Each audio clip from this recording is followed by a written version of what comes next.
Masih pakai message Bismillahirrahmanirrahim. gitu ya. Assalamualaikum warahmatullahi wabarakatuh. Waalaikumsalam warahmatullahi wabarakatuh. Waalaikumsalam Alhamdulillah, warahmatullahi alhamdulillahi wa kafa wassalatu wassalamu ala al-mustafa wa ala alihi wa sahbihi wa man ihtada amma ba'd. Allahumma ahyina ala sunnatih wa amitna ala millatih wa syurna fi zumratih ma'al ladina an'amta alaihim minan nabiyyina was siddiqin wa syuhada'i was salihin wa hasuna ulaika rafiqa. Alhamdulillah, Bapak Ibu yang dimuliakan Allah Subhanahu wa taala, wabil khusus Ibu Ketua Ikosindo, Bu Erni, yang kita tunggu nasihat dan fatwanya. Begitu pula para sesepuh yang lainnya yang tidak bisa kami sebutkan satu persatu. Bersyukur pada kesempatan pagi hari ini, di hari-hari mulia, di hari-hari kita menanti bulan Ramadan, kita diberikan kemudahan, kesempatan, keringanan untuk tetap saling tawasobil haq dan tawasobis sabr dalam masalah kajian muamalat ya. Ini menunjukkan bahwa kita siap menjadikan Ramadan ini Ramadan yang produktif untuk dunia dan akhirat kita. Ramadan bukan alasan untuk bermalas-malasan ya. Jadi kita tetap mengkaji soal muamalat, kita tetap siap produktif dalam bulan Ramadan. Karena itulah yang dicontohkan Rasulullah Shallallahu Alaihi Wasallam. Beliau banyak melakukan aktivitas bahkan jihad di bulan Ramadan pula. Salawat salam kepada Rasulullah Shallallahu Alaihi Wasallam, keluarga, sahabat dan seluruh umat Islam yang istiqomah menjalankan risalah Islam hingga hari akhir nanti.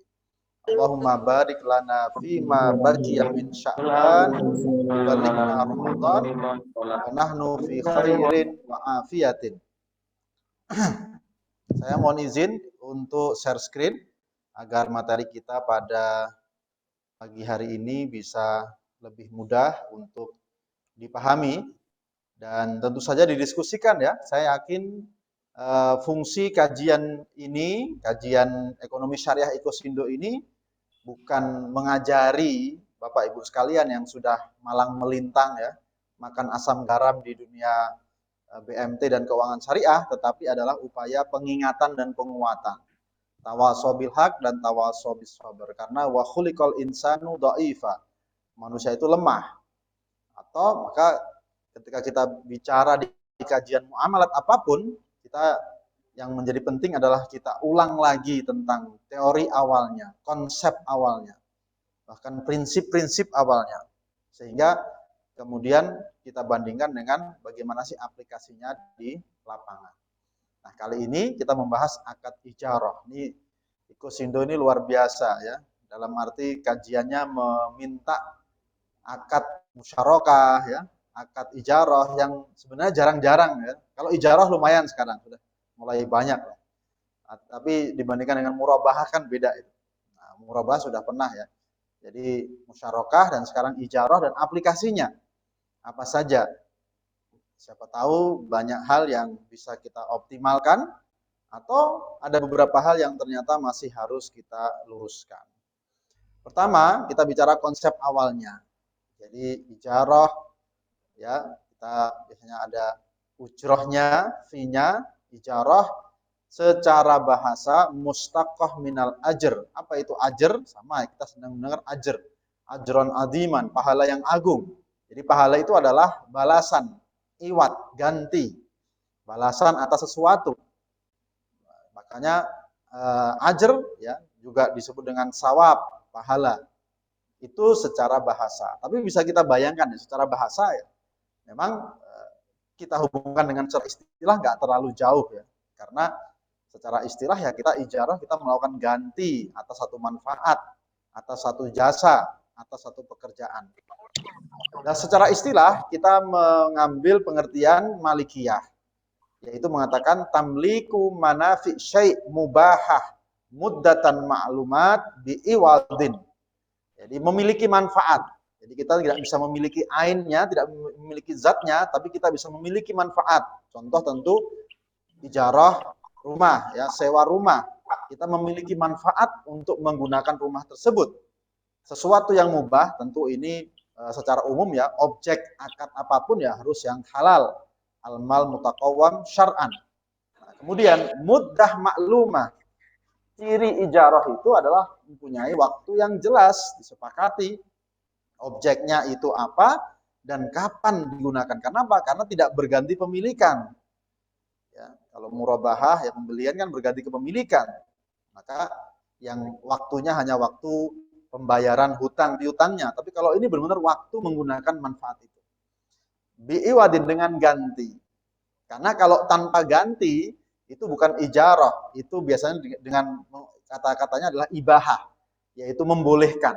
Seseorang membolehkan orang lain untuk memanfaatkan apa yang dia miliki, ya mungkin pada waktu tertentu, tapi tidak usah bayar. Nah, itu bukan ijarah, itu hanya membolehkan namanya. Kemudian Asy-Syinkiti mengatakan akad kompensasi terhadap suatu manfaat barang atau jasa yang halal dengan imbalan yang jelas. Berarti imbalannya juga harus jelas, objeknya harus jelas, waktunya harus jelas karena tidak menghasilkan perpindahan kepemilikan. Jadi misalnya ya, ketika bahkan ada Imam Hanafi misalnya, kalau akad sewa rumah kemudian pemiliknya meninggal, bagi mereka itu bisa untuk menghentikan ijarah itu. Karena apa? Karena kepemilikannya sekarang milik ahli waris. Jadi aset kita begitu ketika meninggal sebenarnya langsung berpindah ke ahli waris. Padahal masih statusnya disewakan. Nah, menurut Abu Hanifah itu sama dengan pembatalan ijarah atau ijarahnya selesai. Tentu dengan konsekuensi-konsekuensi ya, yaitu boleh diizinkan lanjut atau boleh kemudian dibatalkan. Tapi kalau jumhur mengatakan itu masih berlaku. Jadi sewa-sewa yang orangnya sudah meninggal ya masih berlaku karena itu adalah bentuknya harta. Manfaat itu bentuknya harta yang harus dituntaskan dulu baru bisa dibagi warisnya. Nah, itu contoh ya, secara pengertian kita sudah membayangkan itu. Nah, kita lihat bagaimana secara istilah di regulasi atau di negara kita lihat kompilasi hukum ekonomi syariah pasal 20. Ijarah adalah sewa barang dalam jangka waktu tertentu dengan pembayaran. Artinya, kalau kompilasi hukum ekonomi syariah ini kan lebih jadul ya daripada fatwa-fatwa DSN MUI. Sehingga masih fokusnya adalah sewa barang. Ya, sewa barang. Sementara nanti ketika bicara pengertian ijarah di fatwa DSN MUI sudah menyebutkan bukan hanya barang tetapi jasa. Akad pemindahan hak guna manfaat atas suatu barang atau jasa dalam waktu tertentu melalui pembayaran sewa tanpa diikuti dengan pemindahan kepemilikan barang itu sendiri. Jadi di sini kita menggunakan yang lebih luas, yaitu apa? Yang namanya ijarah itu bisa atas barang atau ijarah itu atas jasa atau satu tenaga. Di dalam Al-Quran dasarnya memang kalau dalam Al-Quran yang ada itu adalah ijarah atas pengupahan ya. Misalnya kita tahu bagaimana Nabi Musa ditawari oleh Nabi Syuaib ya untuk menikahi salah satu dari putrinya dan memberikan pekerjaan. Jadi ijarah itu ya pemberian pekerjaan itu. Maka dikatakan qalat ihdahuma ya abatis ta'jirhu. Salah seorang dari kedua wanita itu berkata, wahai ayahku, ambillah ia sebagai orang yang bekerja kepada kita. Karena sesungguhnya orang yang paling baik, inna khaira man ista'jarta al-qawiyul amin. Jadi Al-Quran memberikan kita inspirasi tentang spek orang yang menjadi mitra kerja kita terbaik, entah itu pengelola, ya, entah itu mitra kita di dalam mudharabah atau dalam wakalah bil istismar, yaitu al-qawi, jadi orang yang kuat, dalam arti punya kompetensi, mempunyai kapabilitas, dan al-amin terpercaya, mempunyai kredibilitas, mempunyai integritas juga. Nah, jadi ijarah di dalam Al-Quran salah satunya tentang pemberian pekerjaan, itu juga ijarah. Jadi akad kita sehari-hari ya ijarah sebenarnya. Kita mau sewa taksi ya itu ijarah. Kita mau sewa tukang untuk ngecat rumah kita itu juga ijarah sebenarnya. Kita bekerja pada lembaga itu juga ijarah. Akad ijarah ada di sekitar kita. Kemudian dasar ijarah dari as-sunnah dan hadis misalnya a'tu al-ajir ajrahu qabla an yajifa araquhu. Berikan upah pekerja sebelum keringatnya kering. Atau man ista'jara ajiran fal yu'limhu ajrahu. Barang siapa yang mempekerjakan pekerja, maka beritahulah upahnya. Tentu ini kalau kita bahas tentang skema dunia kerja ya, tentang akad-akad ijarah yang berhubungan dengan dunia kerja. Maka di sini seringkali muncul ya, berikanlah upah pekerja sebelum keringatnya kering. Nah, di sini kena dua. Pertama, sebagai pemberi kerja, maka dia harus menyegerakan hak-hak karyawannya, tidak boleh menunda-nunda. Tapi bagi pekerja, hal ini menunjukkan bahwa isyarat bahwa dalam pekerjaan itu harus berkeringat ya, harus sungguh-sungguh, harus serius. Ya, kalau sampai menunjukkan kemudian sebelum keringatnya kering ya, ini menunjukkan bahwa dalam pekerjaan itu membutuhkan satu effort, satu pengorbanan. Nah, itu kalau kita gali tentu dalam masalah etika dunia kerja. Kita bahas tentang ijarah dari sisi pembiayaan, ya, aplikasinya. Rukun dan syaratnya, pelakunya jelas, ya, ada namanya yang menyewa, mengupah, mustajir itu sama. Cuman bedanya kalau yang menyewakan barang namanya mu'jir, kemudian yang menyediakan manfaat jasa itu namanya ajir. Artinya apa?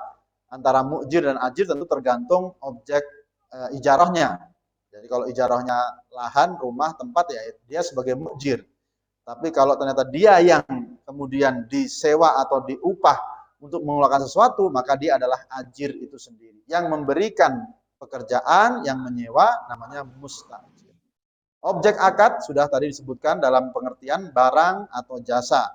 Sigot akad, ya, ijab kabulnya sama dengan akad-akad yang lain. Bisa secara lisan, tertulis, dan lain sebagainya. Dan yang jelas di dalam objek itu harus jelas tentang ketentuannya. Bahwa yang disewakan apanya, ya, kemudian waktunya kapan, ujrohnya kapan, itu harus jelas dan disebutkan di dalam ijab kabulnya.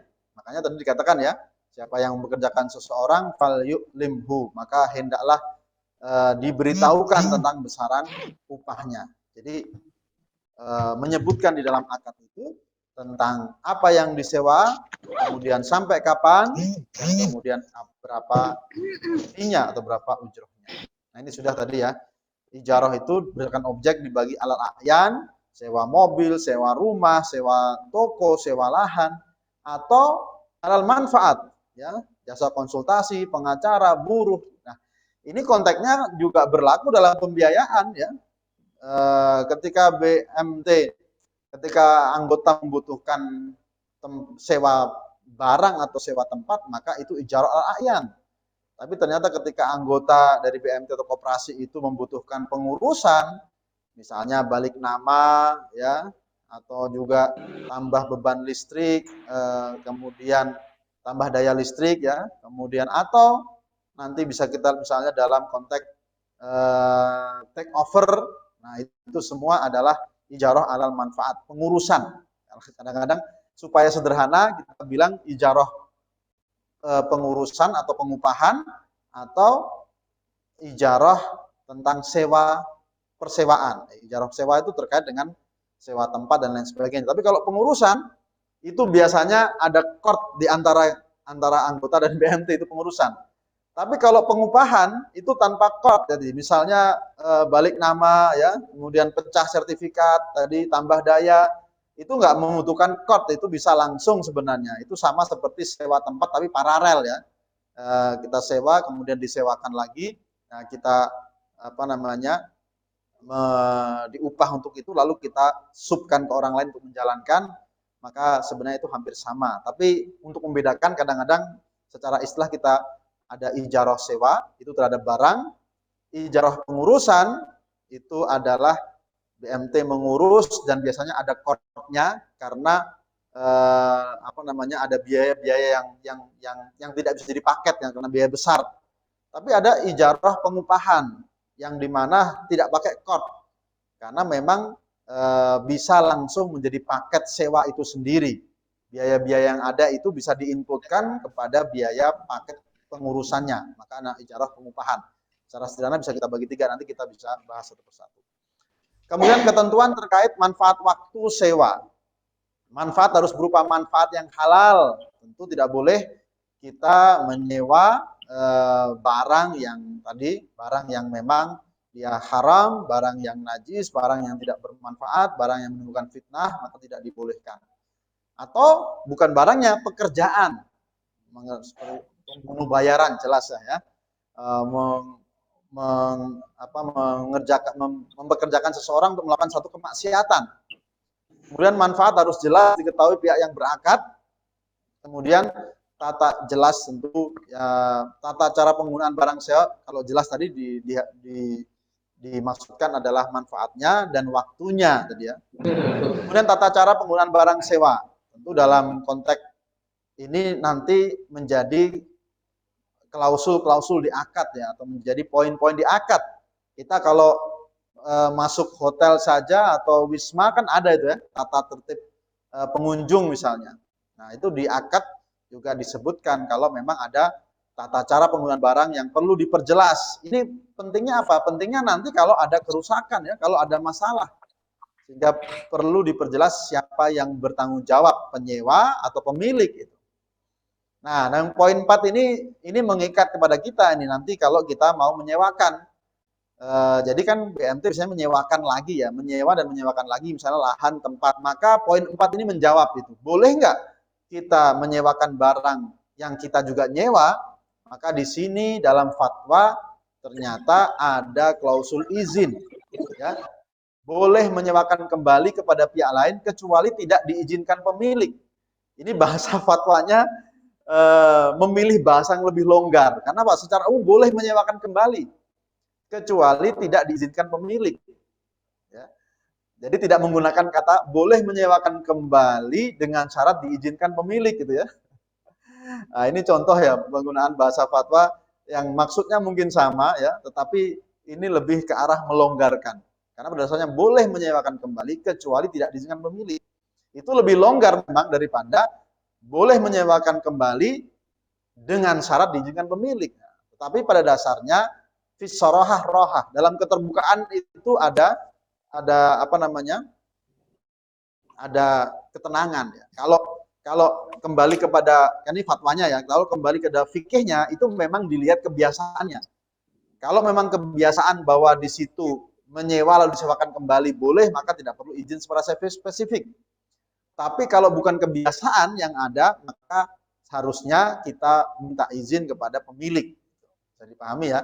Kalau memang ada kebiasaan di situ, ini orang kalau nyewa itu nanti dia bebas menyewakan kepada siapapun, maka tentu itu tidak diperlukan izin. Di sini kita nanti ketika menyewa tentu lebih baik kalau pemilik tahu bahwa kita akan sewakan lagi.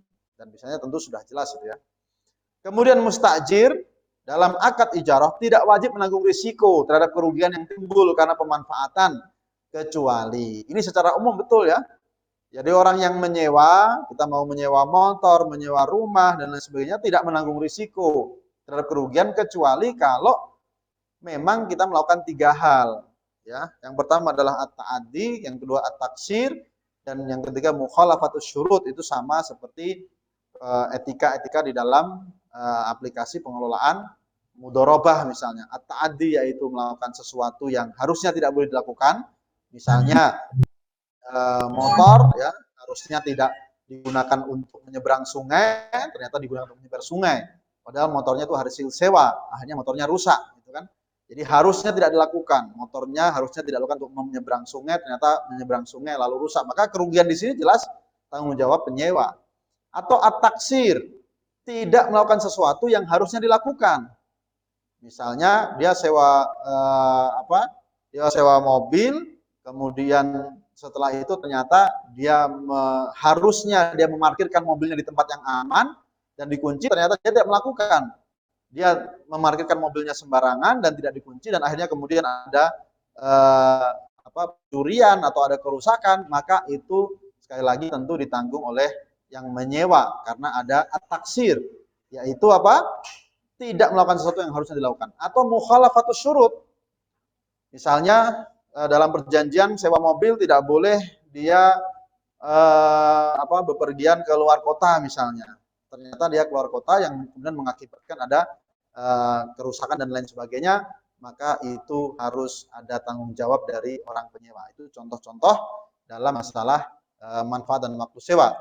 Nah, ini kembali ke tadi ya, larangan ijarah pekerjaan haram dalam hadis ada itu ya, bahwa dari hadis riwayat Bukhari, Rasulullah SAW melarang uang dari hasil jual beli anjing, mahar seorang pezina, dan upah bayaran dukung. Ya khulwanul kahin wa mahrul bagi. Jadi mahar seorang pezina atau mahar bayaran lah ya, honor seorang pezina itu bukan ijarah karena itu dalam hal yang haram ya. Kemudian dukun juga, wah ini kan pekerjaan nih, konsultasi spiritual misalnya. Tapi kalau konteksnya adalah dukun, maka itu adalah sesuatu yang terlarang juga. Ya, ini contoh-contoh bahwa dalam ijarah pun harus memperhatikan objeknya.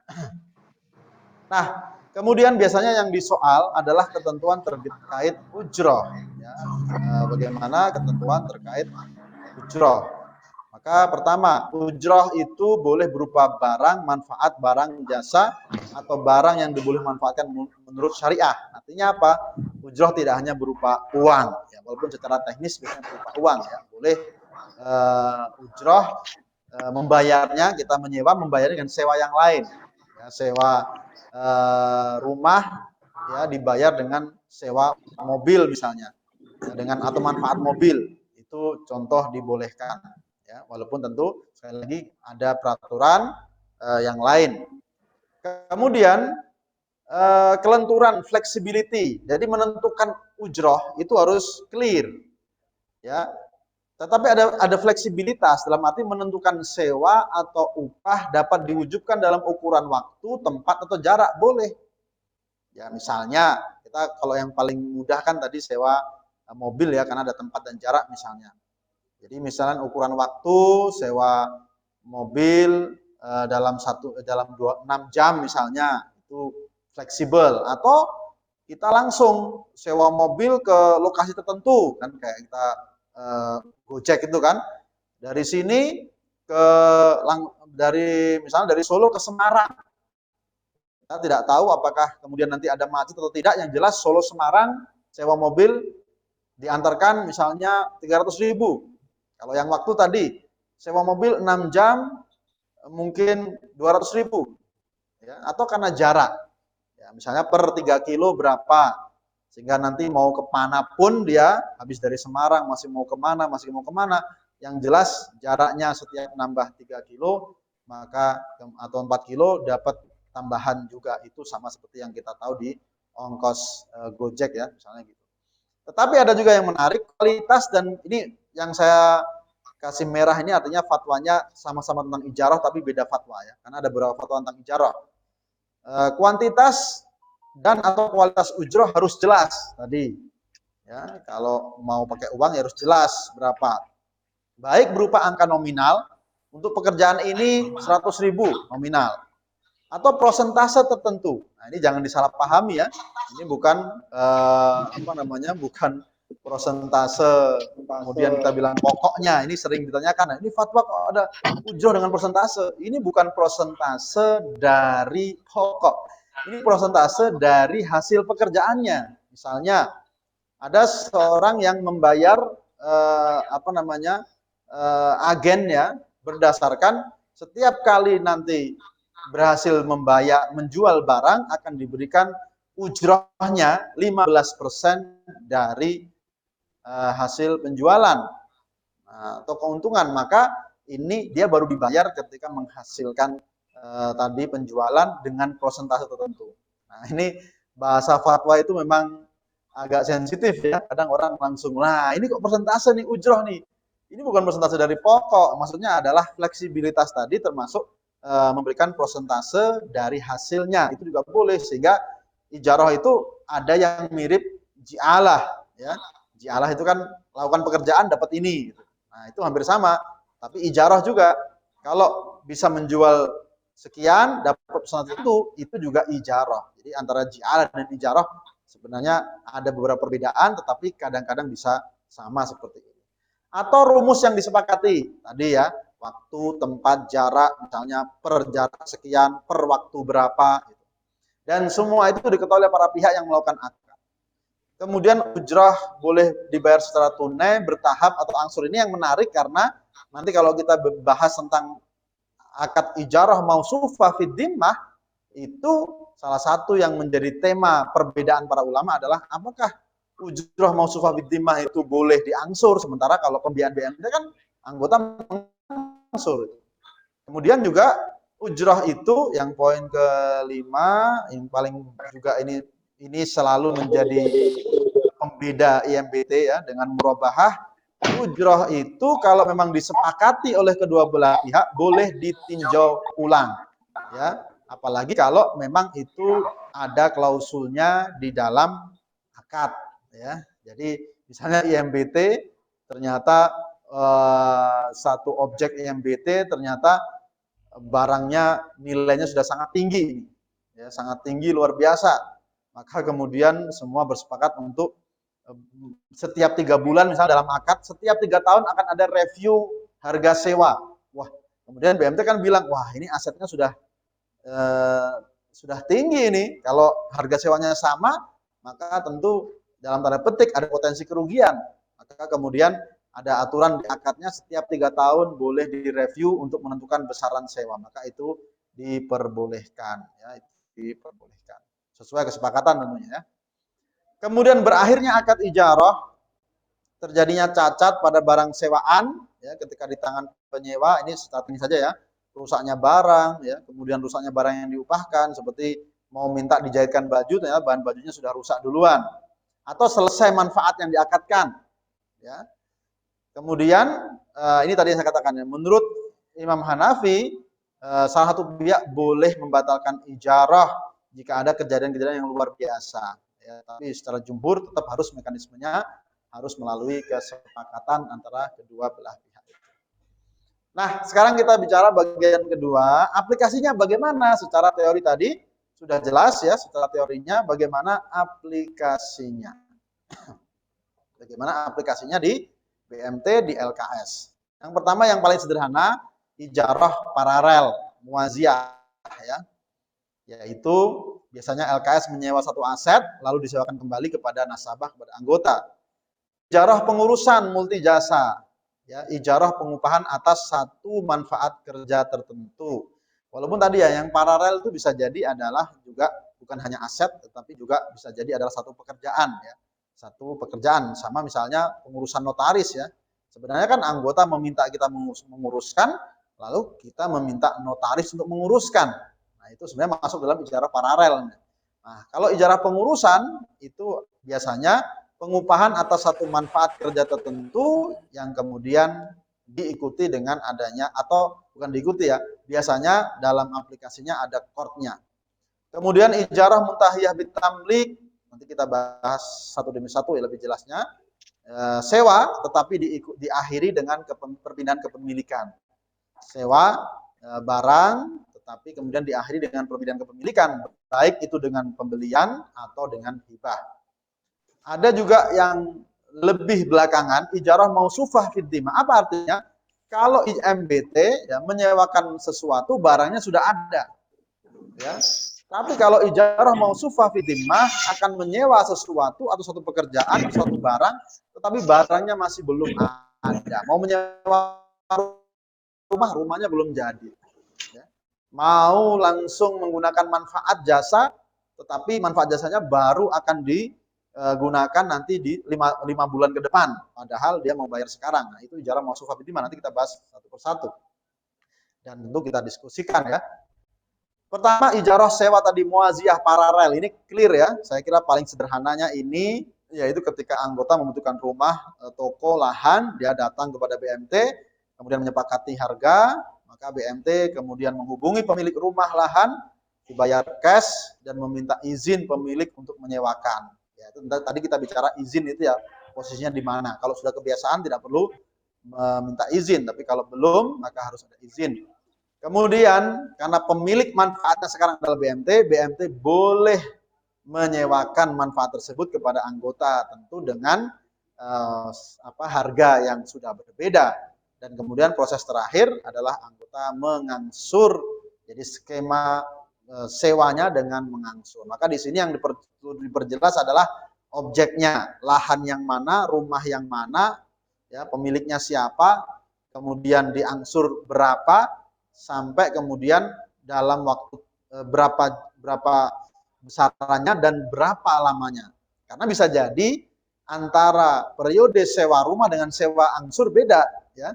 Sewa rumahnya 10 atau sewa rumah lahan tokonya 10 tahun, angsurnya cuma kepada BMT cuman 5 tahun bisa, cuman 3 tahun bisa, nggak harus sama. Atau sebaliknya, bisa jadi nyewanya cuman 2 tahun, angsurnya 5 tahun. Ya, tentu itu secara ekonomi tentu bermasalah ya atau riskan gitu.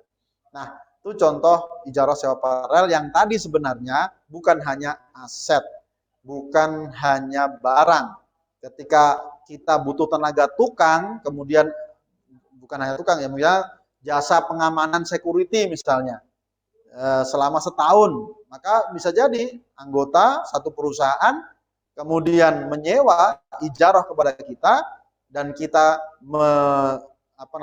sebelumnya tentu kita sudah melakukan MOU sewa jasa security pengamanan kepada perusahaan security tertentu, bukan sekuritas ya, security pengamanan misalnya, atau tukang ya, atau apapun yang membutuhkan jasa. Jadi ijarah sewa paralel ini pada dasarnya bukan hanya barang atau aset, tetapi juga bisa lahan. Kemudian ijarah pengurusan tadi. Pengurusan itu adalah BMT melakukan satu pekerjaan yang jelas.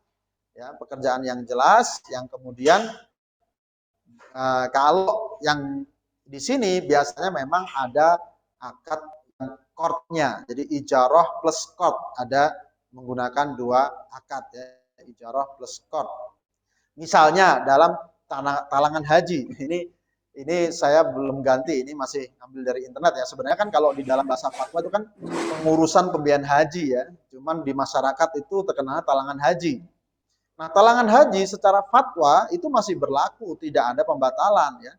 Yang kemarin itu adalah adanya moratorium ya, pemberhentian dari Kemenak ya, meminta bank-bank syariah untuk menghentikan pembiayaan tersebut, produk tersebut karena melonjaknya antrian haji sampai pada bisa menimbulkan masalah sosial ya. Ngantri 25 tahun, ngantri 30 tahun, padahal yang mau ngantri usianya 60 tahun, usianya 50 tahun, kalau dihitung-hitung kan tentu akan sangat menyulitkan. Nah, sama, jadi tetapi secara fatwa tidak dibatalkan. Nah, lalu kemudian hari ini juga sudah mulai ramai lagi ya. Nah, bagaimana ijarah yang dilakukan oleh BMT di sini ya? Sederhana di sini ya. Ada anggota, ada koperasi BMT dan ada Kemenak misalnya. Kalau itu haji misalnya.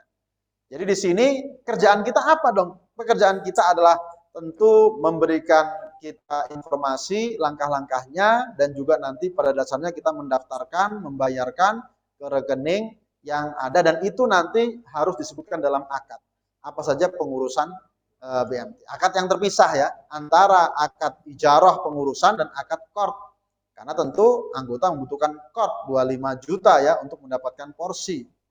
Gitu. Jadi di sini pengurusannya adalah ya pengurusan kok segitu mahalnya ya, makanya di sini supaya kita menjauhi delik riba atau asumsi orang itu ribawi, memang harusnya bahwa ijarah pengurusan ini tidak melihat besarnya dana talangan, tidak boleh melihat.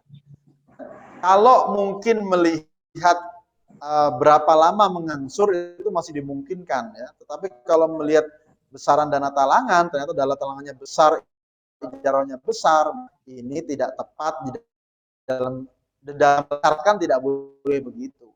Disyaratkan tidak boleh seperti itu. Jadi tidak boleh berdasarkan besar turunnya, besar kecilnya dana talangan. Tapi selain itu boleh misalnya lama kesiapan mengangsur, kemudian di situ bisa dibebankan ya menjadi tambahan dalam fee ujrah pengurusan itu boleh. Jadi qardnya tetap dikembalikan 25 juta, tetapi BMT mendapatkan keuntungan dari fee ujrah tersebut. Tetapi sekali lagi dalam penawarannya harusnya misalnya ya kita kan sering membuat tabel-tabel ya.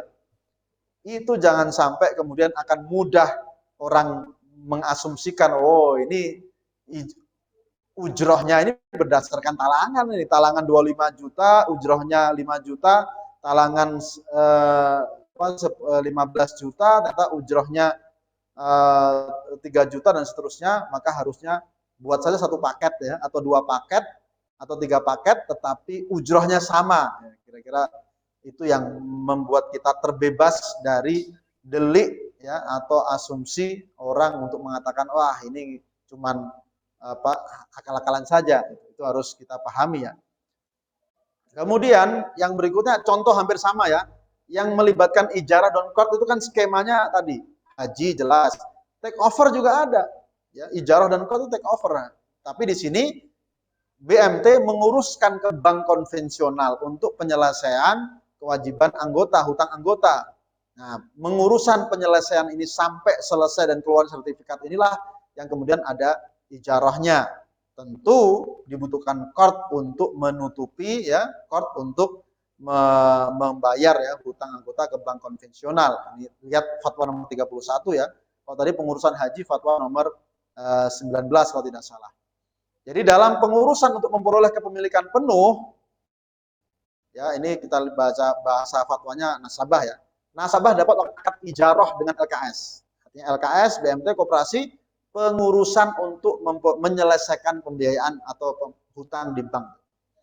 Apabila diperlukan, kalau memang butuh, ya ini bahasa fatwanya ya, realnya ya pasti butuh gitu ya. Jadi LKS dapat menalangi kewajiban nasabah dengan menggunakan prinsip qard. Tetapi syaratnya akad ijarah tidak boleh dipersyaratkan. Jadi tidak boleh dipersyaratkan, tidak boleh jadi satu. Sama seperti pengurusan haji tadi. Ya. Dan pemberian dan tidak besarnya juga tidak boleh berdasarkan dana talangan. Ini semua hampir sama. Pengurusan haji, kemudian take over syariah, kemudian nanti ada gade emas atau gade apapun, itu pasti ada besaran ujroh, tidak boleh berdasarkan qardnya. Ya. Ini contoh gade emas. Gade emas juga sebenarnya kan qard. Qard, kemudian anggota setelah qard itu menggadaikan sesuatu, menjaminkan, dan kemudian penjaminannya itu dibebankan biaya pemeliharaan. Maka di sini ada dua, orang sering salah paham di dalam fatwa gade ini. Ada 2 komponen yang dijadikan, yang dimintakanlah kepada anggota. Pertama ongkos. Ongkos ini bahasa kita ini biaya administrasi ya. Didasarkan pada pengeluaran yang nyata-nyata diperlukan, itu biaya administrasinya. Tetapi ada namanya biaya penyimpanan barang, ujroh ya dari penyimpanan barang itu yang disepakati dan tidak boleh berdasarkan besaran talangan. Jadi akadnya akad ijarah dan qard ini hampir sama ya, gade. Cuman dalam konteks BMT atau koperasi ketika memberlakukan gade memang agak unik ya.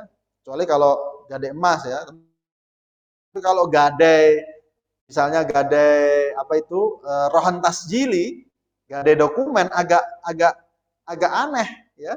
Karena sama-sama pembiayaan yang lain menggadai jaminannya sama, sertifikat tidak membayar pemeliharaan, ya, tapi membayar yang lain, margin dan lain sebagainya. Masa kemudian ada gadai, rohan tasjili, ada sama-sama sertifikat, yang ini kita tarik pemeliharaan.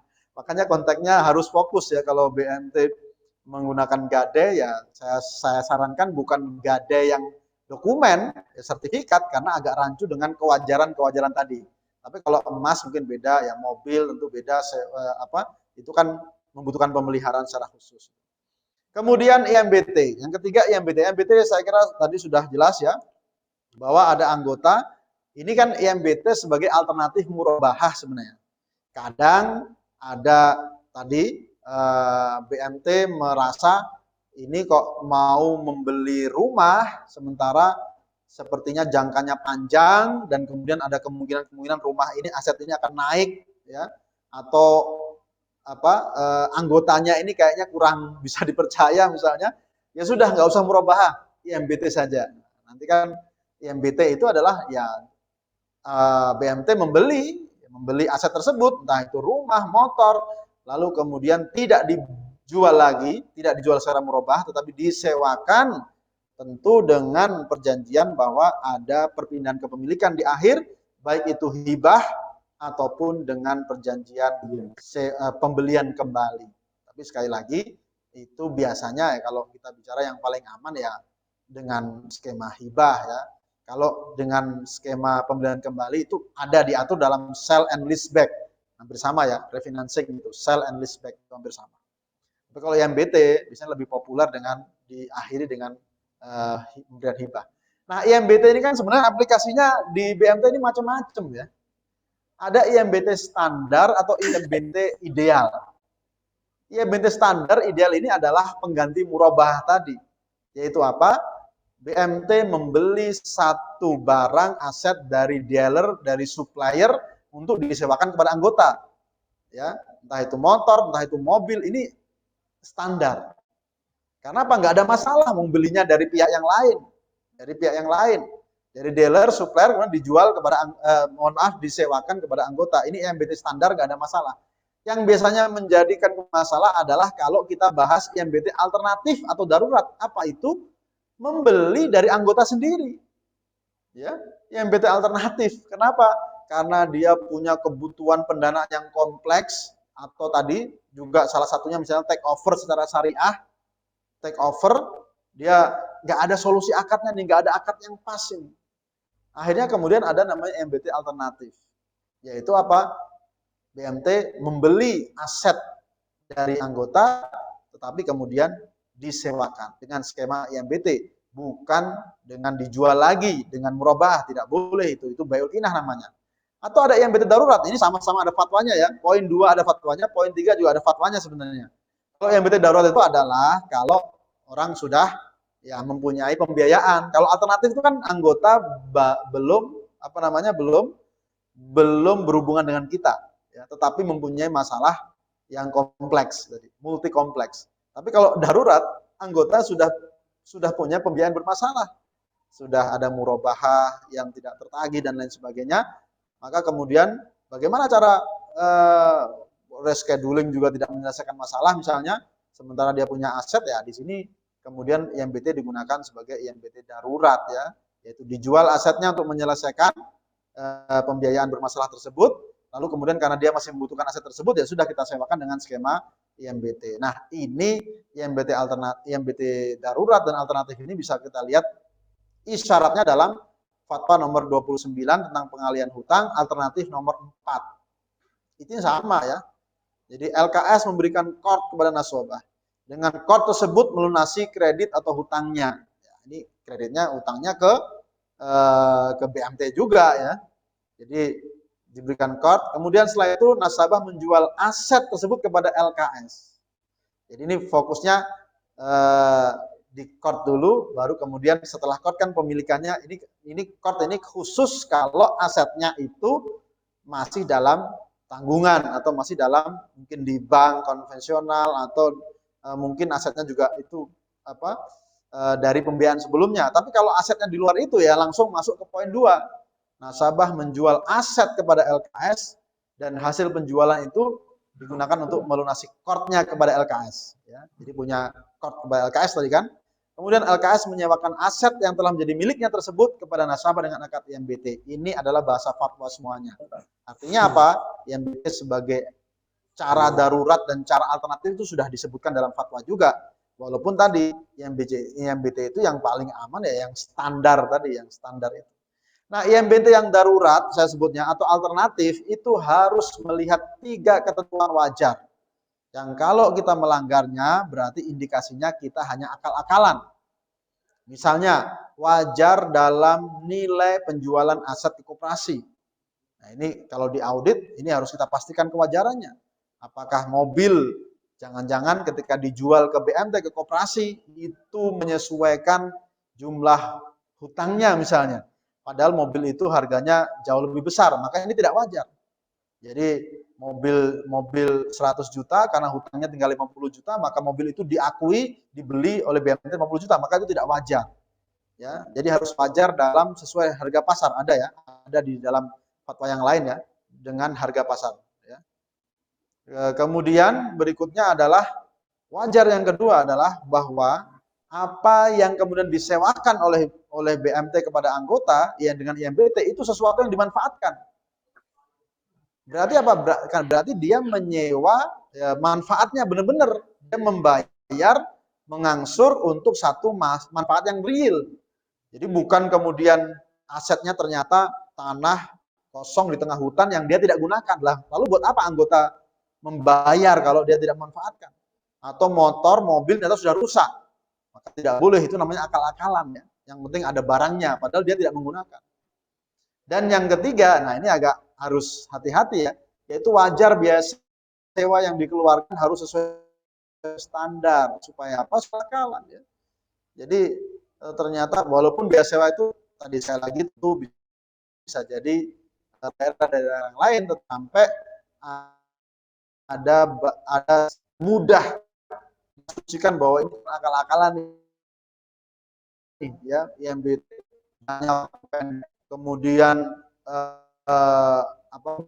motor dalam 1 bulan bisa mencapai misalnya di angka jutaan, maka itu sudah tidak wajar sebenarnya. Itu hanya tadi dari IMBT yang darurat dan alternatif ternyata mengarah kepada IMBT yang akal-akalan, ini harus dijauhi.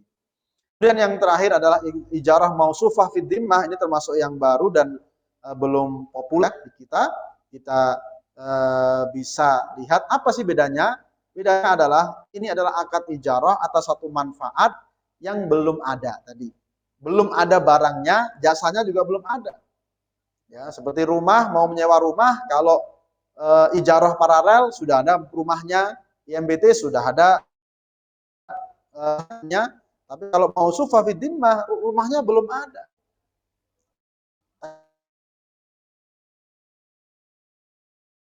Tapi mau disewakan. Jadi jual beli mungkin salam ya. Nah, ini masalahnya sebenarnya dalam aplikasi di dana, yaitu itu kan di awal ya, anggota tidak ada yang berani, tidak ada yang mampu begitu ya, tidak mungkin mengambil pembiayaan kalau begitu. Maka permasalahan ini ada perdebatan ya di antara para ulama kontemporer, dan yang dulu misalnya Syekh Muhammad Al-Buti mengatakan ini sama dengan salam, harus uangnya dibayar total di depan. Tapi yang lainnya termasuk majelis fatwa ya macam-macam itu mengatakan boleh selama tidak menggunakan akad salam, tetapi ijarah mausufah fid dhimmah maka tidak harus dibayarkan langsung di awal, tapi bisa diangsur, bisa dengan DP maupun bisa tidak dengan DP. Nah, aplikasinya bagaimana? Untuk yang terakhir ini sebenarnya bisa panjang, tapi saya tadi belum mempersiapkan ya untuk slide-nya yang lebih detail ya. Misalnya dalam pembiayaan KPR dengan skema inden. Jadi kalau rumahnya sudah ada, itu kan bisa langsung dengan MMQ ya, musyarakah mutanakisah, yaitu misalnya anggota 30 juta, BMT 70 juta, ada musyarakah, lalu kemudian setelah itu disewakan, ada sewanya kan, disewakan kepada BMT, dan tentu hasil sewanya itu dibagi ya sesuai dengan persentase yang disepakati ya. 70% dari pendapatan sewa untuk BMT, ya 30% kembali kepada anggota atau menjadi pengurang dari biaya sewa itu sendiri. Itu MMQ, tapi di sana ada ijarahnya. Jadi intinya ada ijarahnya. IMBT juga begitu, rumahnya sudah ada. Tapi kalau IMBT langsung diijarahkan ya tanpa ada, itu miliknya masih milik murni dari dari BMT, kemudian disewakan kepada anggota. Nah, pembiayaan KPR ini ketika rumahnya belum ada, sementara dia harus membayar untuk inden, dan itu tentu kadang-kadang jumlahnya cukup besar, maka ini dia langsung mengatakan ijarah mausufah fid dhimmah, bahwa dengan saya akan menyewa rumah dengan spek yang Anda tawarkan dengan spek ini ya, dengan skema MMQ atau IMBT, tetapi pada waktu nanti ya, pada waktu rumahnya sudah ada mungkin diberikan waktu khusus, jelas ya, mungkin tahun depan atau 12 lagi, tetapi membayar dulu sebagiannya sekarang. Maka ini kalau pembiayaan KPR ya dengan skema inden, ini konteksnya adalah menggunakan aplikasi ijarah mausufah fid dhimmah. Jadi kita bisa membantu anggota ya untuk mendapatkan pembiayaan KPR dengan skema ijarah mausufah fid dhimmah. Ya mungkin hampir sama ya, ijarahnya mungkin dengan skema paralel, tapi modelnya adalah dia akan ijarah tetapi rumahnya belum ada. Kemudian ada juga penerapan ijarah mausufah fid dhimmah untuk proyek-proyek besar. Misalnya kontraktor ya, kontraktor butuh dana yang besar, maka di sini BMT itu istisna saja jual beli membeli rumah tersebut atau kita bikin proyek atau rumah ya. Kontraktor tersebut nggak punya modal, kontraktor tersebut nggak punya dana. Ya sudah kita istisna, kita beli walaupun belum jadi, walaupun baru akan dimulai proyek itu, kita beli proyek itu. Dengan istisna artinya apa? Kita membayar duluan kepada kontraktor tersebut akan mempunyai cukup dana untuk mengerjakan pekerjaan tersebut. Nah, pada satu sisi ya, pada satu sisi kontraktor tadi menyewa kepada BMT dengan ijarah mausufah fid dhimmah. Karena BMT sudah memiliki dengan istisna kan dia memiliki, dia sudah memulai membangun dan akan memiliki rumah tersebut. Nah, kemudian kontraktor kemudian akan menyewa rumah tersebut walaupun rumahnya belum ada, tetapi dia sudah mulai mengangsur dengan ijarah mausufah fid dhimmah. Mulai mengangsur dengan ijarah mausufah fid dhimmah. Jadi intinya dia mempunyai proyek besar yang bisa digunakan, ada dana untuk menutup itu. Tentu ini akad-akad untuk pengamanan ya, sebenarnya akad-akad untuk pengamanan. Tentu menggunakan akad-akad yang sederhana juga boleh. Cara yang lain yang bisa diaplikasikan di BMT misalnya perjalanan umroh. Perjalanan umroh itu ya sama, itu juga ijarah mausufah fid dhimmah ya, karena di sana kita membayar satu layanan-layanan, pekerjaan-pekerjaan yang belum bisa langsung kita dapatkan, tapi nanti bisa jadi 2 bulan lagi, 4 bulan lagi, maka dibayar hari ini, tetapi jelas apa saja yang didapat oleh seorang jamaah umroh. Ya, termasuk GoPay juga salah satu yang melandaskan GoPay itu adalah ijarah mausufah fid dhimmah, di mana kita membayar sesuatu untuk bisa digunakan dalam beberapa pekerjaan-pekerjaan seperti nganter A, nganter B, nganter C, nganter beli A, nganter beli B, nganter beli C, maka itu salah satu yang kemudian menjadi dasar ya bahwa GoPay itu bukan tabungan, bukan simpanan, bukan hutang, tetapi adalah ijarah mausufah fid dhimmah yang membayar duluan untuk melakukan satu transaksi-transaksi yang kemudian akan dilakukan pada waktu-waktu berikutnya. Nah, saya kira begitu sebagai awalan ya, tentu bisa nanti kita perdalam dengan permasalahan teknis di lapangan, sehingga bisa kita uraikan, bisa kita sama-sama bahas dan selesaikan, karena saya yakin ada beberapa mungkin permasalahan di lapangan yang berbeda atau tidak selalu sama dengan apa yang kita dapati atau kita kaji dalam bahasan pagi hari ini. Demikian, terima kasih. Aku qauli hadza wa astaghfirullahi wa lakum. Assalamualaikum warahmatullahi wabarakatuh. Waalaikumsalam warahmatullahi wabarakatuh. Langsung saja pertanyaan saja Ustaz ya. Apakah bisa talangan biaya sekolah menggunakan akad ijarah dari Mas Danang BMT Permata? Gimana nih Tat? Satu-satu ini. Ini ada sejenis juga. Yang kedua ini dari Widi Wonosobo ini. Tanya Ustaz, biaya sekolah, biaya rumah sakit bolehkah dengan akad ijarah? Ini sama berarti dengan yang kedua. Ya. Monggo Ustaz, 2 pertanyaan tapi hampir mirip. Terima kasih. Ini yang paling populer di sini ya. Jadi akad ijarah untuk biaya kesehatan rumah sakit atau untuk biaya pendidikan, apakah bisa atau tidak? Maka di sini perlu ada namanya kita mempunyai SOP internal ya, SOP internal. Karena di sini perlu kita tahu ya, pasti kan nanti ada ijarah dan qardnya kan, ya, ijarah dan qardnya. Kalau kita bicara tentang fatwa pembiayaan multijasa, itu kemungkinannya ada 2. Untuk kesehatan dan pendidikan itu kemungkinan ada 2. Bisa pakai kafalah, bisa pakai ijarah. Ya, bisa pakai kafalah atau bisa ijarah. Bedanya apa? Bedanya sebenarnya kalau kafalah itu 3 pihak harus bertemu. Nah, di sini kayaknya anggota malu-malu pasti kan. Jadi kafalah itu 3 pihak harus bertemu.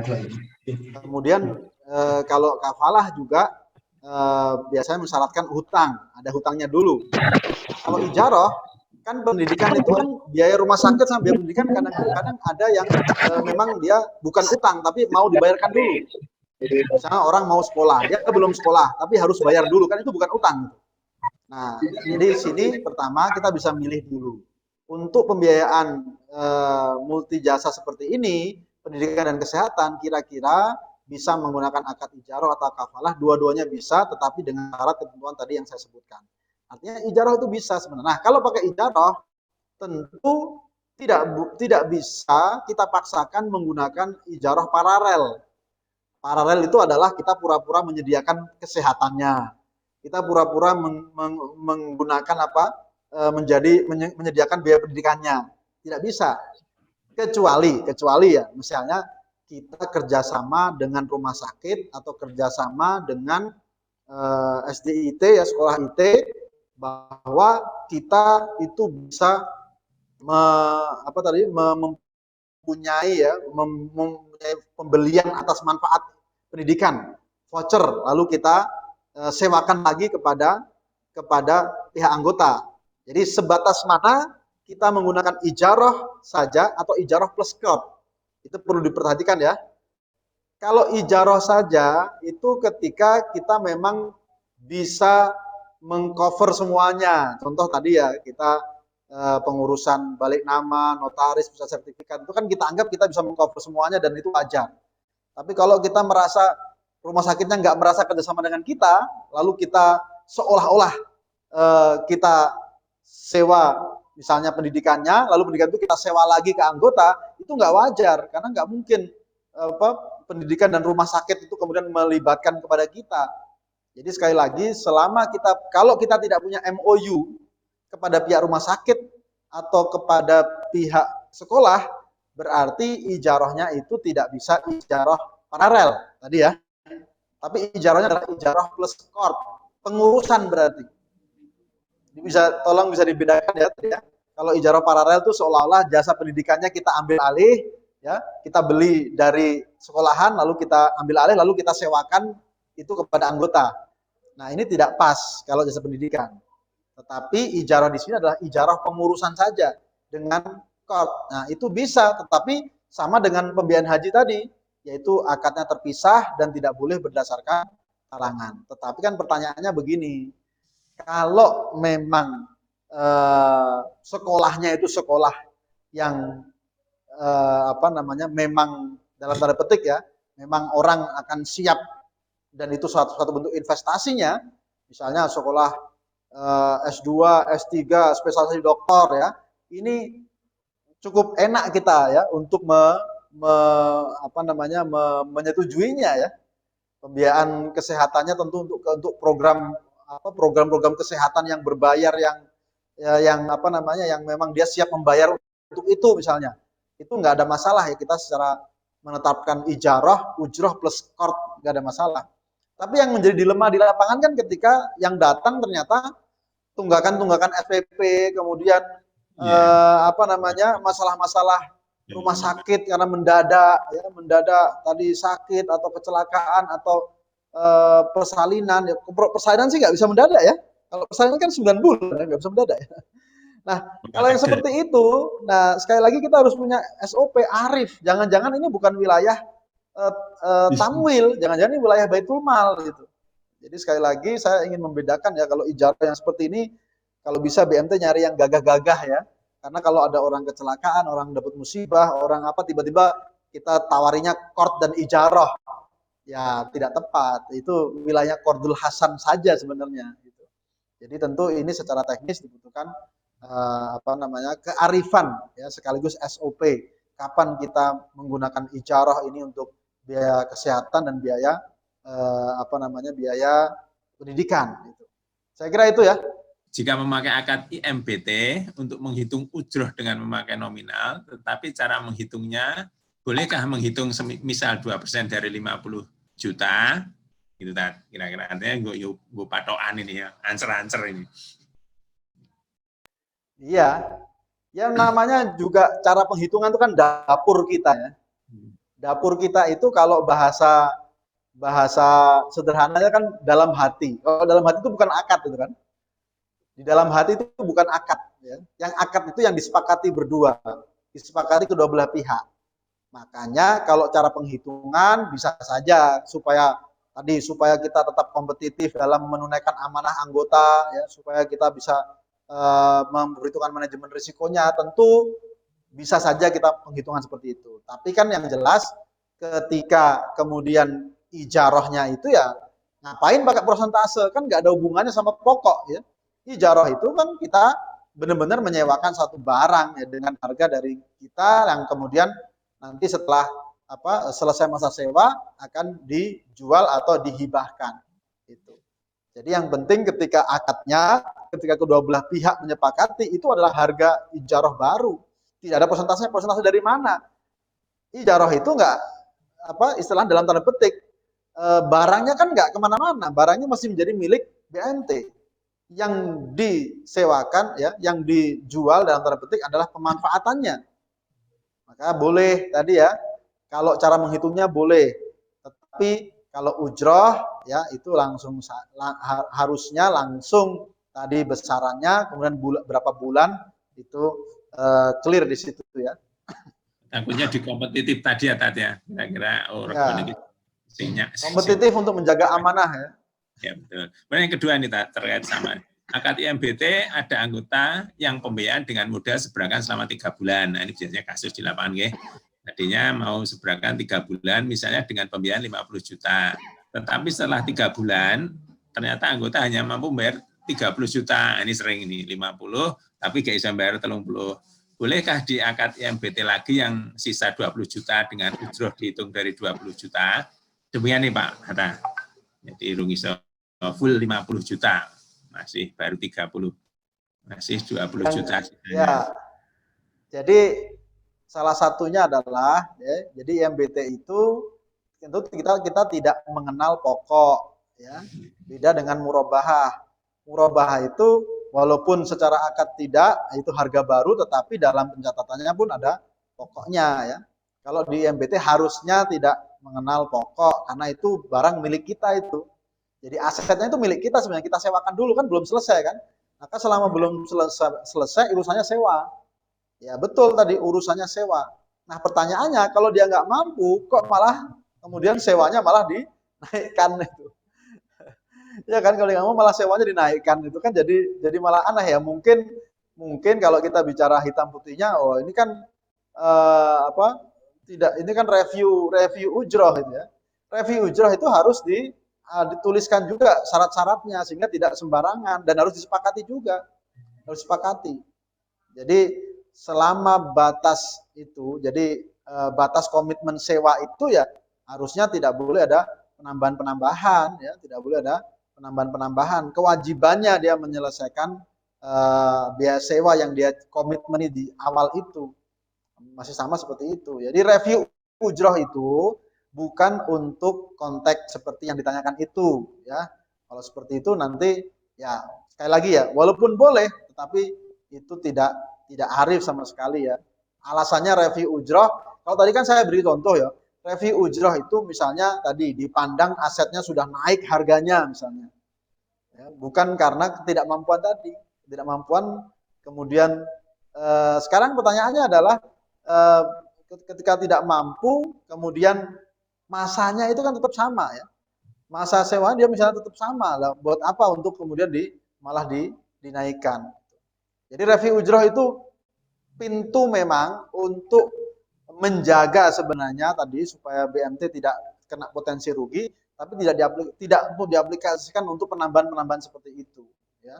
Karena itu justru nanti malah ada potensi kezaliman. Jadi harusnya dihindari ya, mentang-mentang kita pakai ujroh yang BT lalu sewenang-wenang ya. Jadi harus disepakati juga review ujroh itu dengan syarat-syarat tertentu. Demikian, wallahu a'lam bishawab.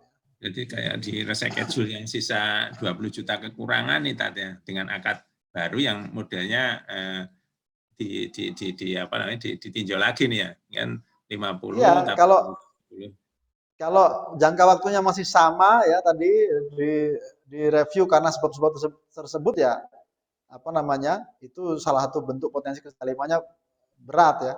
Kalau rescheduling murabahah kan masih ada jangka waktu yang yang berubah kan. Ya. Kecuali tadi ya, jangka waktunya juga berubah ya, berarti kan jangka waktu yang pertama itu masih ada kewajiban itu. Ya. Kemudian dia menyewanya tambah lagi jangka waktunya gitu. Gitu ya. Jadi yang disebut akad MBT lagi itu harus dijelaskan apakah jangka waktunya sama atau berbeda. Kalau berbeda kan berarti dia belum memenuhi, lalu kemudian ditambahkan sewa yang baru lagi. Tapi seharusnya cukup dengan akad yang pertama, karena akad yang pertama itu dia harus menyelesaikan kewajibannya dulu. Kalau dia belum menyelesaikan ya memang tidak ada kewajiban untuk hibah atau memberikan kepada anggota. Bagaimana ijarah sewa paralel tidak logis atau wajar angkanya, misalnya anggota hanya butuh uang 10 juta, tapi aset rumah yang disewa BMT secara real harga sewanya jauh dari itu, tapi hanya disewa sesuai kebutuhan anggota. Ini harga rumah 200 juta, ini dengan hanya 10 juta ini, Tat. Ya, pertanyaannya kenapa 10 juta itu nyari rumah yang sebesar itu kan? Iya. Ijarah yang paralel tadi kan memang berdasarkan kebutuhannya dia nyewa rumah itu rumah-rumah yang dia butuhkan sendiri sewanya berapa, tapi dia nggak punya uang untuk itu, lalu kita sewakan kembali. Jadi kalau ijarah paralel itu malah harusnya tetap wajar, dia tidak membutuhkan istilahnya dana, dia benar-benar ingin nyewa gitu loh. Artinya itu biasanya untuk kebutuhan yang lain itu tadi ya, artinya kan itu. Nah, kalau kebutuhan lain nggak bisa pakai ijarah paralel. Nah, ini yang penting ini kata kuncinya ini, lihat-lihat akadnya kira yang pas apa ini kan, kadang-kadang itu bukan ijarah paralel, iya. Gitu ya. Ini melihat kasus per kasus ini kita pasnya ini pakai akad apa ini yang kadang-kadang di kami ya, di kita ini memang beda-beda kemampuan. Perlu banyak berdalam tentang akad-akad. Nah, ini ada lagi Pak Ustadz, masalah sekolah dan rumah sakit kami menggunakan akad ijarah kafalah multijasa. Apakah boleh Pak? Oh, tadi kasus yang di atas tadi masalah sekolah dan kebutuhan rumah sakit, kami menggunakan akad ijarah kafalah multijasa. Apakah boleh demikian Pak? Apa?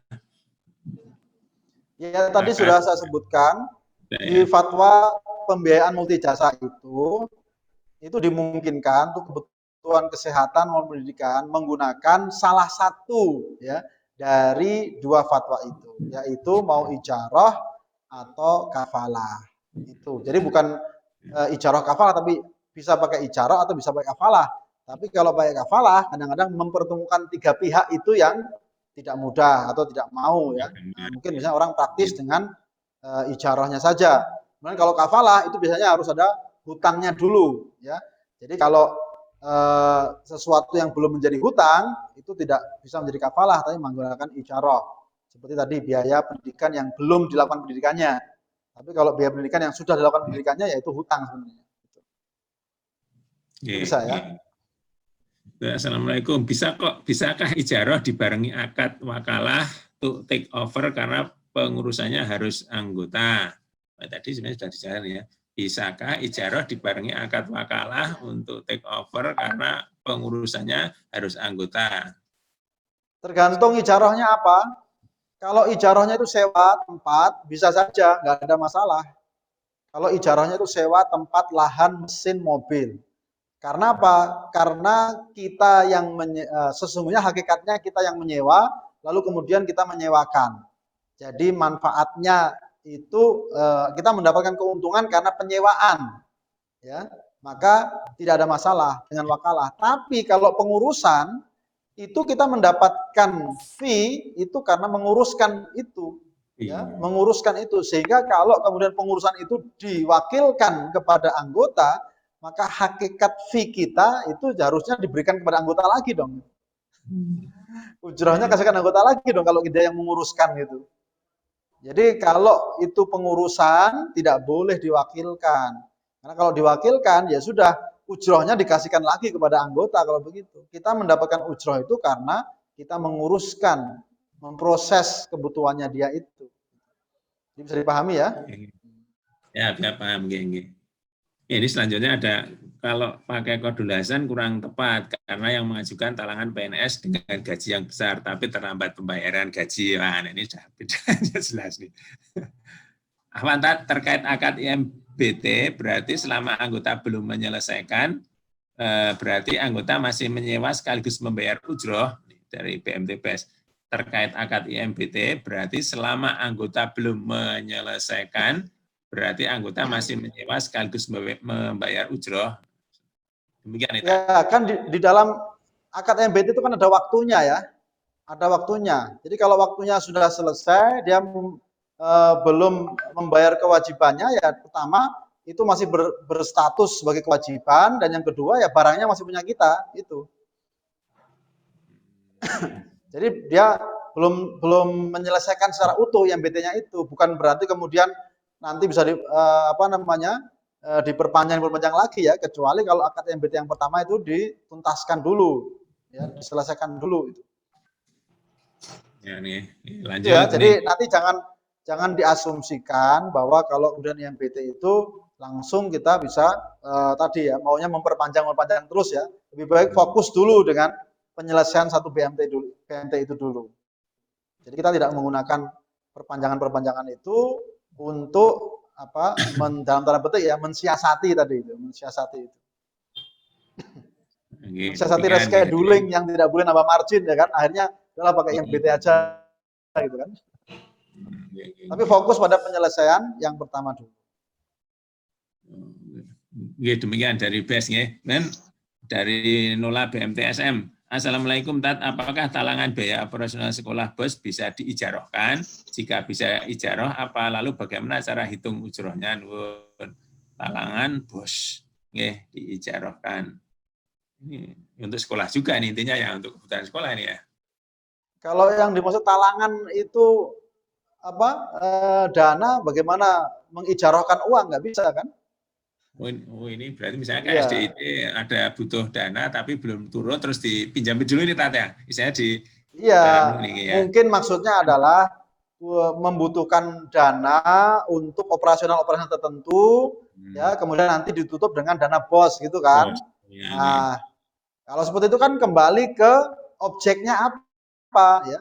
Apa yang akan ditutup oleh dana BOS itu apa? Kalau objeknya memang objek-objek tadi yang bisa menggunakan tadi skema multi jasa, ya ijarah plus qard dan lain sebagainya, ya bisa saja. Atau bahkan ijarah paralel, ya pengurusan misalnya, ya bisa saja gitu. Jadi di sini kita basisnya adalah objeknya, bukan soal talangan bosnya. Ya, jadi tidak boleh gelondongan talangan bosnya, mentang-mentang ada akan talangan bos lalu semuanya akan diijarahkan, enggak. Apakah objeknya itu lebih pantas dengan tadi ijarah pengurusan atau ijarah paralel, maka harus fokus kepada kebutuhannya apa dulu. Kira itu. Ya, demikian. Ini satu lagi yang kelewatan. Maaf Ustadz, mohon dijelaskan bagaimana maksud ijarah dengan kod, cara menghitungnya Uswin Kosuma. Maksud ijarah dengan kod dan cara menghitungnya. Cara menghitung ijarahnya jangan berdasarkan kod gitu ya. Jadi ijarah kod itu kan tadi kita berikan contoh seperti talangan haji ya, pembiayaan pengurusan haji, di mana anggota kalau mau mendaftar dia wajib harus punya uang 25 juta untuk mendapatkan porsi. Tapi dia nggak punya uang itu, maka dia datang ke BMT. Lalu BMT kemudian menggunakan dua akad. Pertama akad qard 25 juta, yaitu untuk pembayaran kursi tersebut. Yang kedua adalah akad ijarah untuk menguruskan anggota tersebut dari mulai awal sampai menyelesaikan pendaftaran. Nah, maka qardnya mungkin 25 juta, disepakati dengan akad terpisah, lalu ijarah pengurusan itu disepakati misalnya 5 juta atau 3 juta, itu namanya akad ijarah. Tetapi dalam akad ijarah harus diperjelas bahwa tugas BMT adalah menguruskan terdiri dari A, B, C, D. Gitu. Jadi bukan hanya transfer saja, tetapi benar-benar menjalankan pengurusan, pembimbingan, ya kalau perlu malah pembimbingan juga ya. Semua itu bisa dimungkinkan. Oh, demikian variasi dua akad untuk misalnya contoh tadi untuk haji atau umroh ya Tat ya. Oke, dan ini yang paling bawah ada pertanyaan lagi. Masih sekitar IMBT, apakah kalau anggota menyelesaikan lebih awal BMT boleh mengambil beberapa ujroh bulan yang belum berjalan? Berarti ada yang kasih ini Tat, pembayarannya Ya. lebih awal. Bolehkah mengambil ujrah bulan yang belum berjalan begitu dari cicak Ya. sampai Itu boleh disebutkan dalam perjanjian ya. Jadi disebutkan dalam perjanjian tentang mekanisme seperti itu. Itu kan sama kita beli tiket kereta api lalu kemudian kita nggak jadi ya.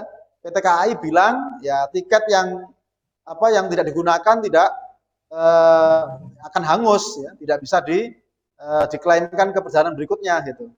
Jadi kita ingin menyewa kursi kereta api ke Jakarta. Ternyata saya misalnya dari Solo bayar untuk ke Jakarta. Ternyata tiba-tiba saya diminta Bu Erni mampir Tegal misalnya. Saya berhenti di stasiun Tegal. Padahal saya bayar Jakarta. Ya sudah, saya berhenti di Tegal, tapi saya nggak bisa minta kembalian kartu Jakarta tadi. Gitu. Nah, itu diperjelas di dalam akad IMBT-nya. Bisa di sini ya. Jadi saya belum sampai Jakarta sebenarnya, tapi saya berhenti di Tegal. Tapi saya nggak bisa minta kembalian karena itu. Oh, begitu itu ya. Kita disepakati di awal. Ya. Di awal, ya. Ini dari BES, ya. Mungkin sudah ada beberapa kasus di dalam perjalanannya. Demikian Ustaz, terima kasih ya, jazakumullah khairan katsir. Dan Sama-sama, ini kita